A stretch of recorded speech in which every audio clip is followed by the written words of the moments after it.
Welcome once again, finally, to another episode of the Rain Race Podcast. It's been 7 months about since we've done one of these, and I'm going to explain why at the beginning of this episode.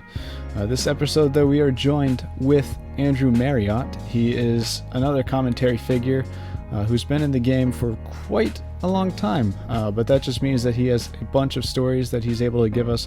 I mean, he's had a run in Formula One, sports cars, done some production work for even NASCAR in the past before.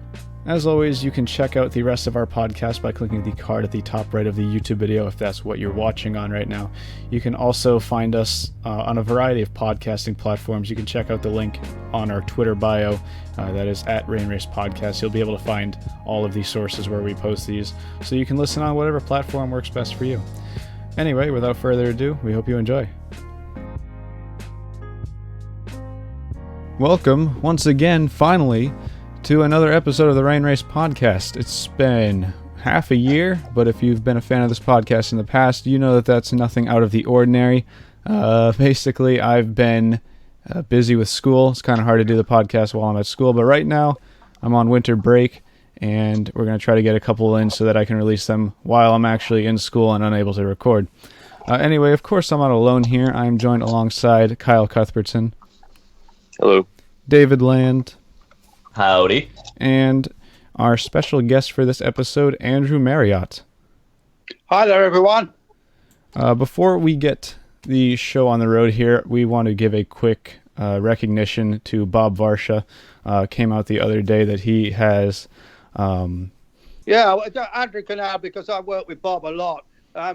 He's unfortunately got a form of prostate cancer, which is pretty aggressive. Just spoke to my old mate Lee Diffie yesterday, and he's monitoring the situation for me. We all pray for Bob.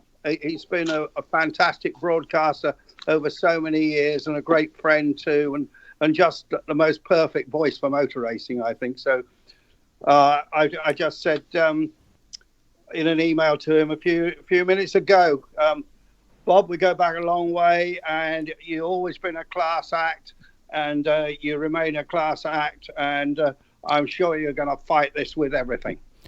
I'll give a quick shout out to Marshall Pruitt and his GoFundMe account, which has raised, I think last time I checked, was $70,000 for Bob and his medical expenses. So just anyone listening, if you are a fan of Mr. Varsha, I would consider going over there and kicking him a couple bucks to help him fight this. And let me just say, obviously, another old colleague and great friend, Brian Till, of course, has also been fighting cancer and had throat cancer and seems to be well on the mend. And I know he also was on that same Fund Me scheme. So it obviously works. And I know it helped Brian a lot. And good news is I believe Brian is returning to broadcasting at Sebring, at the Sebring 12 Hours, I hear. He was actually the lead commentator for the LMP3 race at Daytona. Oh, right. Oh, that's great news. Yeah. But yeah, we did post a link to the GoFundMe for Bob on our Twitter. You can check it out at Rain Race Podcast. And in addition, I think I said anybody who donates at least $20 and just sends us verification, I will send you just a photo print from a race that I attended, because I'd like to do some amateur photography. Just sort of a nice gesture. We want to raise some money for Bob because he was nice enough to join us for 2 episodes of this podcast. So moving on to Andrew, who is obviously the headline of this show. If you're new to the podcast here, what we like to do on these episodes is go over our guests' careers, pretty much from what we can gather from start to the current time. What I can gather with you, Andrew, is that you started this whole endeavor back in the late 1960s, working as a freelance journalist. Yeah, well, it goes back a bit further than that. My father worked on the Sunbeam record breakers, the ones that hurtle down Daytona Beach and that sort of thing. The Sunbeam Motor Company from Wolverhampton in the UK was big into promoting their cars at that time through breaking world land speed records, and he actually worked on that car. And he was a big motor racing fan, but he's also an excellent golfer. So in the end, he went the golf route, but he still liked motor racing. So he took me to lots of events. The first thing I ever went to see was a hill climb in the British Midlands when I was about 4 years old. It was one of my very first memories. Subsequently took me to our local track called Marriott Park, and then the first proper real Formula One race I really saw was won by Sterling Moss, actually, in a Ferguson P99 four-wheel drive front engine car. The last ever Formula One race to be won by a front engine car, I believe. And that really fired my imagination. So when I was 17, I was working as an engineering apprentice, and I was desperate to get into motor racing and journalism. But my idea of getting into motor racing was to go to be a corner worker. And the very first race I ever did was at Silverstone, and it was in March, and it was freezing cold and it snowed. And I rarely have I been so cold again. So I thought, this is not a good way to go motor racing. So then I wrote to a local team, which is in the town of Derby in the middle of England, and they ran the Turner sports cars. And I know quite a lot of Turners race still in America in vintage events. Anyway, I went as a sort of weekend gopher for the Turner sports car team for a couple of years and hooked up with lots of people. And at the time, I was doing part of my engineering course was a session of English at what is now the University of Derby, but it had a different name back then. And they had a very good, it's like a lot of people, you know, they're inspired by one of their lecturers. And I was inspired by a guy called Walter Hughes, and he said, "Oh, you can write well." And I said, "Yeah, I go to these motor race meetings, and I see some of the reports, and the guys don't know what they're talking about. So I'd like to write about these. What should I do?" He said, "Well, here you are. There's a local newspaper which comes out once a week called the Derbyshire Advertiser, and you should write a column." He said, "Write a column and just send it to them, see what they think." The next thing I know, about 6-7 days later, some guys phoned me up who I'd written about. He said, "Oh, I've seen the column. I've seen what you wrote about me in the Derbyshire Advertiser." And they printed this article. So they never phoned me or anything. So I phoned and said, "You printed my article." "Oh, yeah, send us invoice for 15 shillings or whatever it was. And can you do it every week?" So that was great. So I did this article every week. And then I was going to some of the circuits in the UK, Marriott Park, Alton Park. And then the guy from Motoring News, which was a big weekly newspaper, motor racing newspaper at that time, a guy called Ted Wilkinson said to me, "Oh, you do all these meetings. You seem to know what it's all about. Do you want to write our reports? Because I'm fed up driving from London up to Marriott Park or Alton." And so I said yes. And that was about 17, I suppose, at this time. And then, believe it or not, when I was 18, there was a Formula One race at Marriott Park, and they couldn't even send anybody to that. And on the front row of the grid was Jim Clark, Jack Brabham, and John Surtees. I mean, the Marriott Park is a little 1.3-mile circuit near a town called Leicester, but and the tightest hairpin at any circuit in Britain. So anyway, I reported this race. So I reported my first Formula One race when I was 18 years old. And then when I was 21, I went to work for that newspaper, Motoring News, down in London, full time. And by one thing and another, I finished up being their Formula One reporter when I was 23 years old. So I was reporting the likes of Jim Clark and Graham Hill. I knew both of them, actually. And that's what really got me going into motor racing. So I was in the right place at the right time. And, I was quite pushy, I suppose. And so then I had 8 years working for Motoring News, working my way up to the sports editor. And as I say, covering all the Grand Prix, traveling around the world, Formula 2 races in places like Argentina, and an absolutely fantastic way to start your motor racing career. Andrew, I've got a follow-up question for this, because you mentioned that the editors of these newspapers didn't even really think much of motor racing to send people out to Formula One Grand Prix. Could you describe a little bit the difference, not only in the culture then, but some of the attitudes towards auto racing and what it was like to be at the track in those days? Yeah, no, I don't think you've got it quite spot on. I think just that there was a lot of different events to cover and budget and so on. So Motoring News was privately owned by just one family, so it wasn't like a big publishing company. Although, when I finally left there, the circulation was about 100,000. It's about 7,000 now, I have to say. But the big difference was it was so much. There was no PRs. There was no sponsors even when I first started. You had fantastic access to the drivers. There was no motorhomes. They couldn't go and hide in a motorhome. They sat on the back of the truck or sat on the pit wall. And talking particularly, I did Formula One mostly nearly all the way through the 70s. And you travelled on the same plane as the drivers. You knew all the mechanics. You knew all their nicknames. But there was a lot less people, of course. A Grand Prix team would maybe have 10 people, and that would be a big one, like Lotus. So you just had this access, and you had the friendship. Of course, you got to know all these people very well. You were all part of the same fraternity. And, of course, I was the same age as a lot of the young up-and-coming drivers. So people like John Watson, for instance, won the British Grand Prix amongst other races. He was regular on our flat floor, sleeping there when he came over from Ireland. Jody Scheckter, when he first came from South Africa, I'd given him my business card, and he suddenly phoned up from the airport out of the blue and said, "I'm here," because he'd won the driver to England competition from Ford to South Africa, and he slept on our flat floor for a while. So plenty of others, famous names like Rainer Vissel, who was a Lotus Formula One driver. And, we used to go out I've been out to dinner with all sorts of people, James Hunt and Carlos Reutemann. We were just all part of the scene. And I don't think that happens to the journalists anymore, actually. I don't think they have the access. I don't think that Lewis Hamilton's got any particular mates in journalism at all. Maybe he's friendly with his PR guy, but we were a band and all friends and together.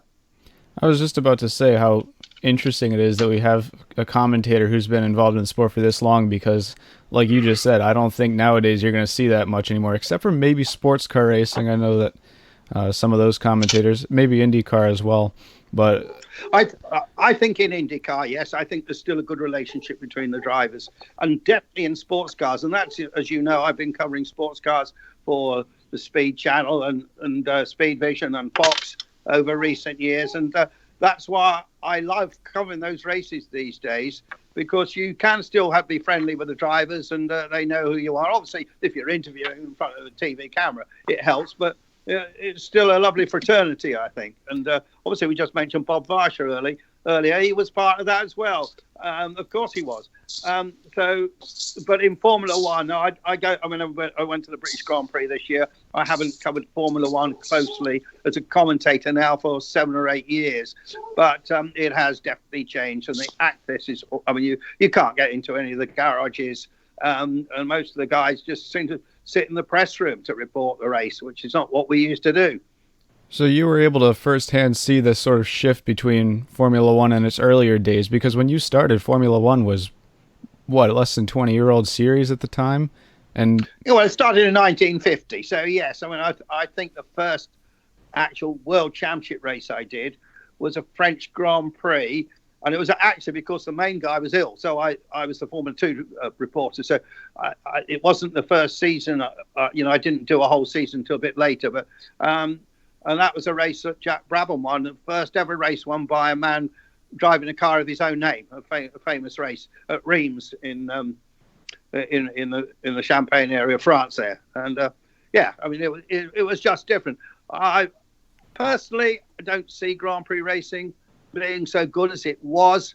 I'm definitely anti all the latest high aero cars. Too much downforce ruins, for me, totally destroys motor racing. Having too much downforce, all that time spent in the wind tunnels. I like the current Indy cars. I like the look of those. I hate the look of the Formula One cars with the wings, with all the different strakes on them and all the turning vanes and the just overcomplicated front wings. Complete waste of money and waste of time, and it destroys the racing. Having said that, I want to get one in here for Lewis Hamilton. I've seen a lot of great drivers in my time. Jimmy Clark, always my favourite. Knew him a little bit, was there the day he was killed, took a picture of him the lap before he was killed, actually. But for me, Lewis Hamilton is better than Senna or Schumacher. Well, maybe that will stir up some of your podcast listeners, but for me, Lewis Hamilton is better for one reason. He's achieved all this success without, to use an old English, a David Hobbs type word here, shenanigans. No shenanigans, no pushing people off, forcing people down the escape roads or any of that. So for me, Lewis Hamilton is one of the top all-time drivers I've ever seen. No nationality bias there? No nationality bias at all, actually. I mean, obviously, a lot of people still have Senna as their favourite driver. I know that, but he did some naughty things with Prost, and that's why I like Hamilton so much. So, you know, Formula One racing, Grand Prix racing is still terrific. It's still so pure. Well, I like that, but I don't like the latest regulations, or the regulations have been for 15 years now. And from what I can see, current boys that are running, Chase Carey and the gang there, are doing a good job, and they're going to, not this coming year, but the following year, I think the cars are going to be much more simple, and they're going to race better. I want to jump back quickly to when you said you were 18 years old well, actually, I think you said you were 17 when you first were on the Formula One grid. Doing some 18 I was, 18, doing some media work. Kyle, how old are we? You and I? 18. Yeah. What are we doing? That's it. You see? And that's when you've got to start. That's where the enthusiasm comes from, when you're young, and it'll be with you all your life, probably. Yeah, it really struck a chord with me. I mean, I'm surprised because, like you pointed out, you would be dumbfounded to see someone our age being that up close and personal with Formula One drivers nowadays. I mean, nowadays it seems like if you're not a lead commentator for Sky Sports, or you're not working for, as a higher up in one of the other foreign journalism or broadcasting companies, you're not really going to get a chance at even getting close to the drivers. So to hear you talk about how you all flew on the same planes back in the day, you can really see the shift in Formula One from its traditional roots to more of the commercialism style that it's running now. It's truly like everything else, it's a business product nowadays, whereas back in those days, it seemed like it was just some guys going out for a Sunday drive having some fun. Little story. Yesterday I was going through some old photographs, and I found a bundle of letters that I'd written to my mother in those days. And I just wrote one bit. I wish I had it with me to read it out. So, it was a Mexico Grand Prix, went to the Camino Real Hotel, saw Jackie Stewart, sat down and had a chat. Then we went out and joined by so-and-so and so-and-so for dinner. You know, actually, Jackie's still a friend of mine. But it just shows you that the access we had, it is different. It's not just motor racing, same in a lot of sports, I'm sure. But, sport needs new people to come into the media. Obviously, the media is so different these days. It was very much typewriter based when I started, and then telex, and I could tell you terrible stories about trying to get stuff back. And remember being in Argentina once, and we had photographs, and took the roll of film. Think of that, the roll of film. Went to the airport, had it in an envelope, found somebody who was getting on a plane from Buenos Aires back to London. Oh, can you take this package for me, mate?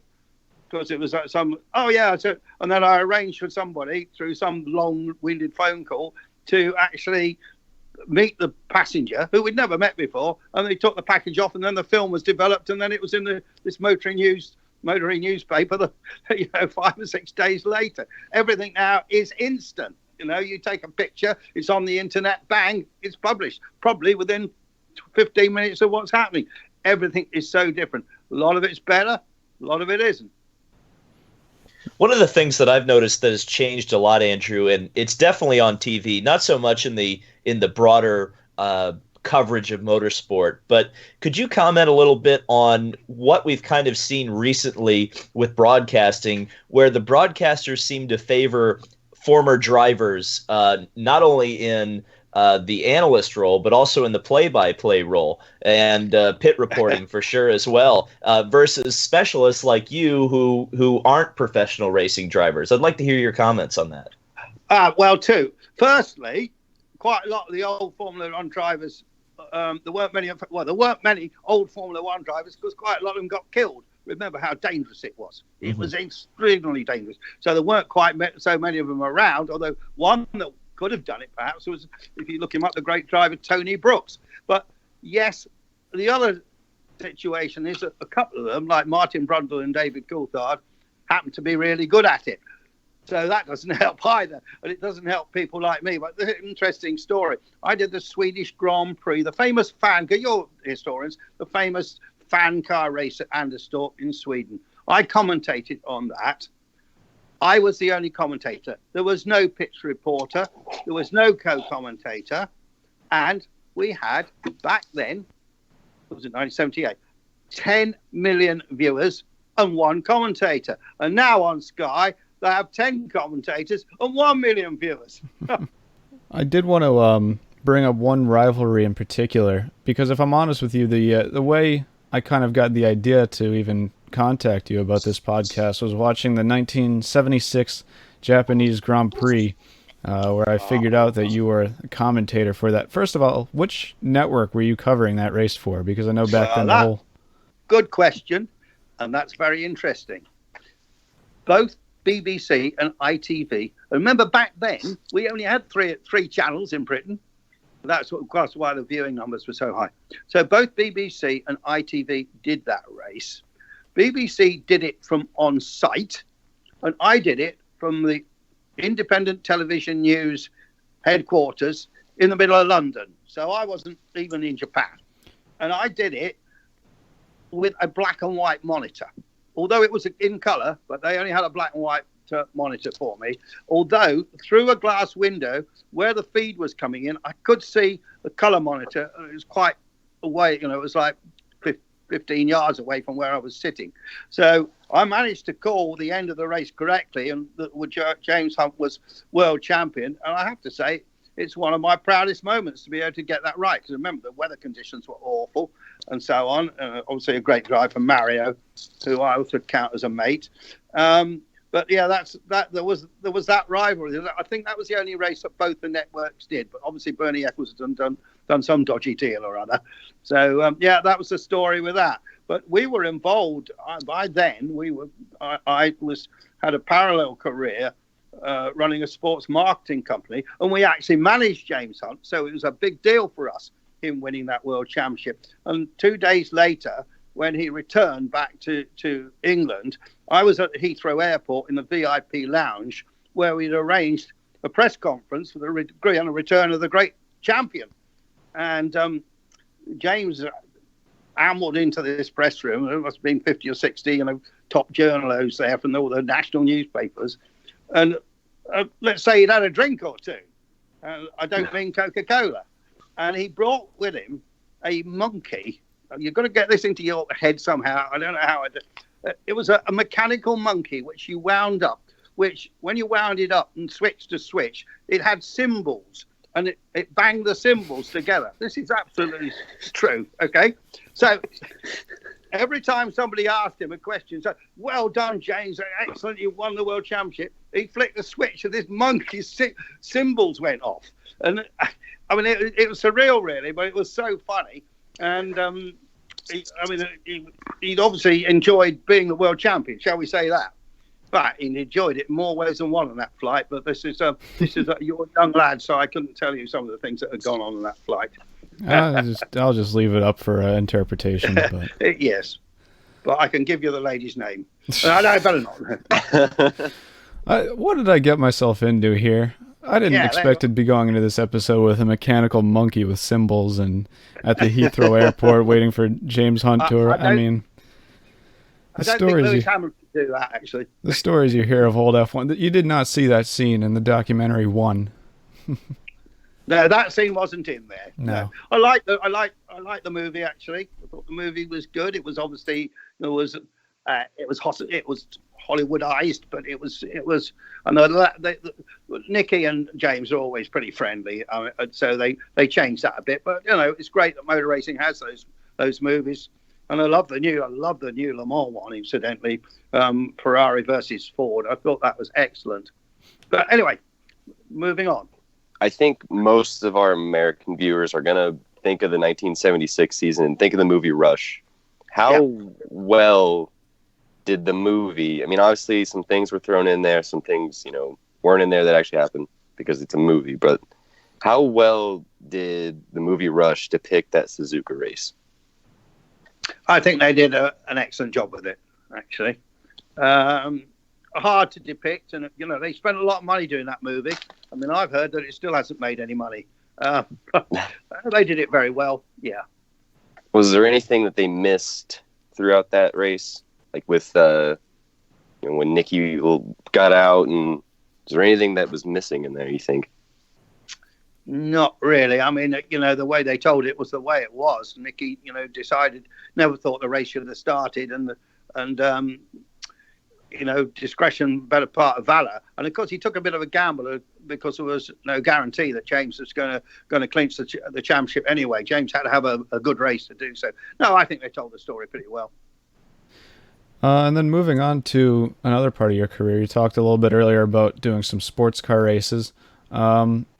Which network did you actually start doing sports car races with? Because I know you've done sports cars with Radio Le Mans. You've done it with Fox, or /Speed in the United States here.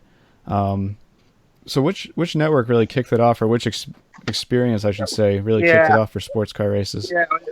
Well, I went to the Le Mans for the first time when I was just joined that motoring magazine, when I was just 21.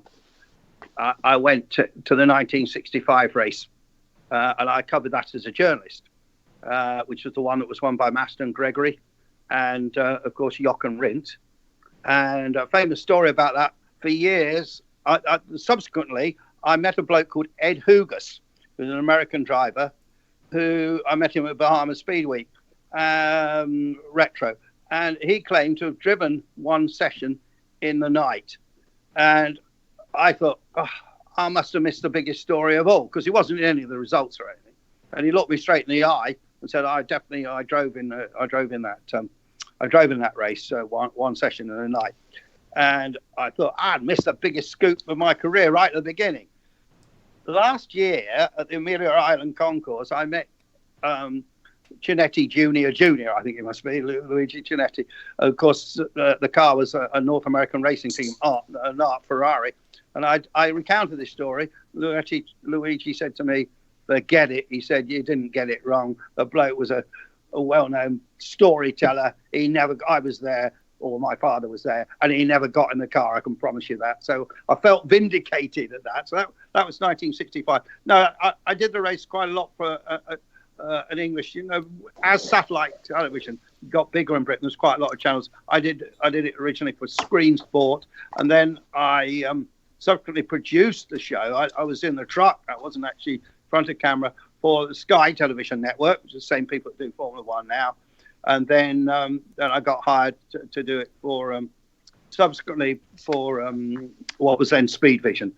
So and I've probably done 50 or more races, maybe 51, 52. I've lost count a bit, but actually, favourite part of the year for me. Love the teamwork. People I work with there. Jim Roller, you may have heard of, was the producer originally. We had a marvellous time doing those races, and of course David Hobbs was all part of it, and Bob, and many others, and even Alan de Cadney, all sorts of people. But yes, last year I did it for Radio Le Mans, which was fun and jolly hard work. What do you personally think about, because, sports car racing, a lot of people who are enthusiasts of it talk about the shifts that it has, where even coming up, they're going to be switching over to a Hypercar Formula. I was just about to get into this. They currently run these radical Le Mans prototypes. And I kind of wanted to ask this because you said you started there back in the mid-'60s, which is that was pretty much when the Ford GTs were just starting out. Absolutely. And they were very road car based. Even the road car styling was still there. And then in the early 70s, that's when they started to switch over to the Porsche 917s that you saw, really radical prototype designs. So sort of just asking, what do you think? Because I know earlier you talked about the changes in Formula One, how you think that the cars are way too technical nowadays. What are your personal opinions on the changes that sports car racing has seen and will continue to see as time goes on? I like 4 years ago, whenever it was, I liked the prototypes when there was Audi going against Porsche, going against Toyota, all using slightly different technology. Well, even Nissan were in there, of course, of that disastrous car they had. And I love that period, but because when you get down to a situation where you only got one manufacturer can afford to do it and do it properly in Toyota, it defeats the whole object of the exercise. So I think Hypercar is very clever. I think it's going to work very well. I do hope they manage to do a deal with IMSA so that the latest DPIs can run with them, because I like that category. It works really well. It was great having those marvelous hybrid cars, but just so expensive for the manufacturers. And if you ever work with the people at the ACO, they don't make it that easy for everyone. They changed the rules quite a bit, but it has got a lot better in recent years, I have to say. And then stateside, obviously, you do have a history of broadcasting as a commentator here in the States, like I mentioned with Fox Sports. What period in time did you actually get to start with that? I know you said you started with Speed Vision. Interesting. Well, I started way before then, actually. I started as the lap charter come race reader in 1978 for CBS television. They were doing it live, and I did quite a lot of stuff for CBS. And in fact, I was also the pits reporter at the World Speedway Championships. That's the first actually on air I did with CBS. So I'll go back a long way with that. But I think speed late, I suppose, sometime in the 90s I started doing quite a lot of what became as the ALMS started, really. I got in with the great group at Speed Vision, yeah. But I'd done some other stuff with the Lingner Group and stuff before that, so I've been around a long time, really. You did mention as well that you have worked a lot behind the camera, where you've done a lot of the media production for a lot of these races. Can you sort of just give a brief overview of how you got to start in that and how that's different from actually working in front of the camera, the aspects that you have as an actual producer versus a commentator? Well, it's harder for a start. How did I get into producing? I think I saw that, as a commentator, sometimes you're flavor of the month and sometimes you aren't. And, sort of fell into it in a way, producing, films and then producing live OBs. I mean, I did a lot of work for the Sky Television Network before they had Formula One. I produced. We used to show all the IndyCar races. Actually, it was all the IRL races, in fact. And I produced. We had a studio show, and I brought in guests, and we had a panel speaking about it in between the commercial breaks that the Americans had. We filled in. I did quite a lot of NASCAR races in a similar way, like that. But how I really started was making little films, I think, to start with, and I still do some of those things now. And all ultimately finished up being executive producer of the Steve McQueen Man and Lamar film, still available on Amazon Prime, which we made 4 or 5 years ago now, which made it to the Cannes Film Festival, which is probably the biggest highlight of my career, actually, and very much enjoyed working with Chad McQueen and the people who are in that movie. Yeah. Did we talk about 99 Le Mans yet? I did want to ask Andrew, because you were the man on the scene down there in the Mercedes garage. Could you just kind of go back to that whole fiasco? I mean, was that one of the most incredible blow-ups from a motor racing team that you've ever seen? How is Peter Dumbreck still alive? That's what question I asked you. Yeah, it was a grade A. Can I use the word cock up? Bad aero. I understand that they used an out-of-date wind tunnel. They should have seen it coming. And, we're making telephone calls to Adrian Newey, who was trying to tell them to do this and that. Never should have happened. The darkest hour in the whole of Mercedes-Benz long motor, fantastic, of course, motor racing history. But, yeah, it was. In fact, I was on arrest at the time, and our reporter, Diana Binks, was down there, and she had the garage door firmly shut in her face. And so I was sent down to see if I could sneak in round the back, because I've got a bit of a reputation for sneaking in round the back. And I did manage to get some words out of somebody. But, I mean, you'll never forget anything like that. I mean, obviously, Mark Webber had been upside down, and then of course ultimately the Peter Dumbreck thing, and of course it was this year. It was the anniversary of that 20-year anniversary of it, and we talked to Peter about it. He still doesn't know how he survived. Really, he was really lucky, that's for sure. And then finally, before we wrap this whole thing up, I did open up for some questions on Reddit, because generally there are some people do have a lot of questions for commentators. And I have this one question from user DC3 who asked, or he said, I recently read this article in which Andrew discussed the forgotten single-seater prodigy Colin Vandervelde. I'd be interested to hear in what other little-remembered drivers he thinks could have been Grand Prix winners had circumstances been different. Yeah, Colin, I still speak to Colin. Interesting drivers have to be, teams, commentators have to be the complete package. Colin was fantastically quick. He was never the complete package because he was too interested in earning money on the stock market and things like that. So he was never the complete package. That's why he never made it to Formula One. But the actual question itself, Formula One drivers who never made a World Championship, well, sadly, the three English guys, Tony Bryce, Roger Williamson, of course, two of them, Tom Price, Welshman. All three were potential Grand Prix winners. For me, Bryce was the quickest of the three, knew them all well. And there's a great book by a guy called David Tremaine, probably still available on Amazon, called The Lost Generation. All three of those were potential Grand Prix winners. Absolutely no question or doubt about it. And then a personal question from myself here. I know we talked a little bit about some of the rivalries that you've covered over the years. What would be probably the most memorable, if it's not a rivalry, the most memorable moment that you have while covering a race from any series? Can I go off piste a bit? Sure. Actually, I was also involved in car rallying quite a bit. It's a big thing in Europe, as you know, World Rally Championships and so on. The greatest times I had in motorsport were actually co-driving for a guy called Andy Dawson, and we had some nice victories, particularly on Lancia Stratos.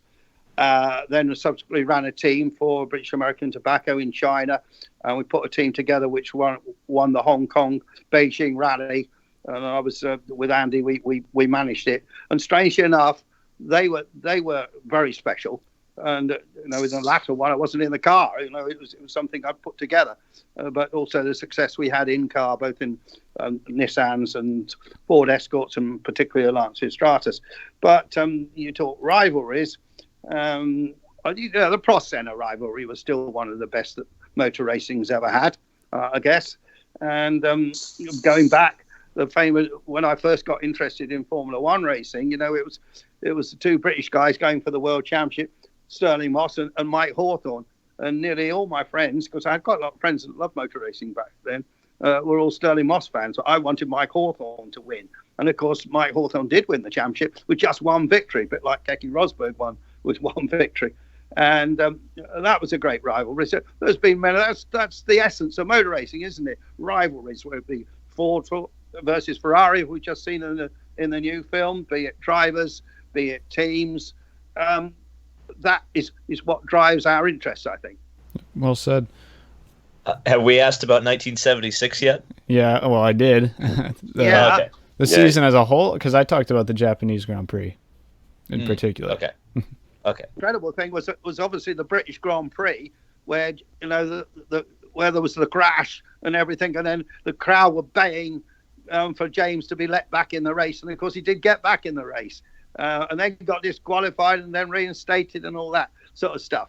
I've seen so much over the years; it's difficult to pick out these individual things and individual people. But I will just have a shout out for Mario Andretti, who I worked with as his PR when he won the World Championship.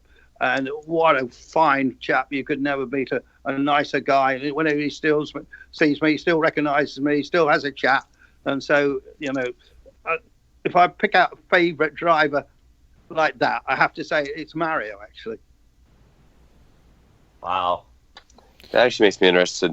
You said you were PR for Mario? Yeah, well, I was PR for the John Player Team Lotus, actually. So I've been reading about like 80s NASCAR, and they said that they didn't have like PR or anything then. When did kind of like the whole PR sponsorship thing kind of start in F1 or anywhere? Yeah, about 1973, 74. I mean, John Player were the people that drove it. I mean, I have to hold my hand up and say I was very much involved in driving that sort of stuff. I mean, I came to America and saw people doing press releases at the end of practice sessions and stuff. In the UK, in Formula One, nobody was doing that. I probably wrote the first ever press release, which was be for John Player, you know. And now, of course, every time somebody picks their nose, it gets a press release. All right, that's pretty much going to wrap it up for this episode of the Rain Race Podcast. Like I said, I would like to try to record some more episodes just so I can release them once a month if possible, in between now and hopefully my spring break. So that way we'll at least have some stuff going out for you.